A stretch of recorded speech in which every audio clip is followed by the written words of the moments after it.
এভাবে একবার পনির পাসিন্দা বানিয়ে দেখুন, খেতে দারুণ লাগে। এখানে আমি 400 গ্রাম পনির নিয়েছি।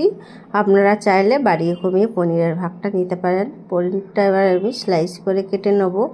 আমি একটু বড় বড় সাইজের করছি, আপনারা চাইলে ছোট ছোট পিস করতে পারেন। সব পনিরগুলো কেটে নিয়েছি। এদিকে মিক্সিতে বেশ কিছুটা ধনেপাতা দিয়েছি, 3টে কাঁচা লঙ্কা, একটু 4-5 টুকরো আদা কুচি আর 2 চামচ টক দই দিয়ে খুব ভালোভাবে এটা মিক্সিতে মিহি করে পেস্ট করে নিতে হবে। পেস্ট করে নিয়েছি। এখানে এখন স্বাদ মতো লবণ দিয়ে দেবো, অল্প একটু চাট মশলা দিয়ে দেবো আর অর্ধেক লেবুর রস দিয়ে দেবো। দিয়ে এটা খুব ভালোভাবে এটা মিশিয়ে নিতে হবে, মিক্স করে নেবো। মিক্স করা হয়ে গেছে, এটা আমি সাইডে রেখে দেবো। এদিকে আমি পনিরে একটু গোলমরিচ ছড়িয়ে দিলাম আর ময়দা হাফ বাটি, 2 চামচ কর্নফ্লাওয়ার, একটু স্বাদ মতো লবণ, অল্প একটু চাট মশলা আর অল্প একটু গোলমরিচের গুঁড়ো দিয়ে খুব ভালোভাবে অল্প অল্প জল দিয়ে ব্যাটারটা করে নিতে হবে। ব্যাটারটা ঠিক এরকম একটা হয়েছে। এবার ব্যাটারটা সাইডে রেখে দেবো।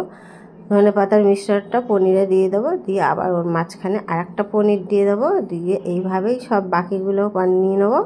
এবার আমি ব্যাটারে দিয়ে দেবো, ব্যাটারে চুবিয়ে নিতে হবে। এবার আগে থেকেই আমি তেল গরম করতে বসিয়ে দিয়েছি। ব্যাটারটা পনিরের মধ্যে খুব ভালোভাবে লাগিয়ে নিতে হবে।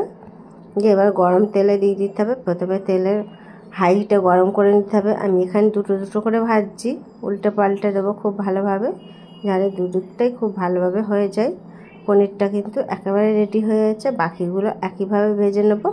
পনির পাসিন্দাটা বানাতে কিন্তু একেবারে সহজ, অল্প উপকরণে হয়ে যায়। দেখুন রেডি হয়ে গেছে পনির পাসিন্দা। একটা আপনাদের দেখাচ্ছি কেটে, ভেতরেরটা কত সুন্দর হয়েছে, খেতেও দারুণ লাগে। এভাবে বানান, আশা করি ভালো লাগলে সাবস্ক্রাইব করে রাখবেন।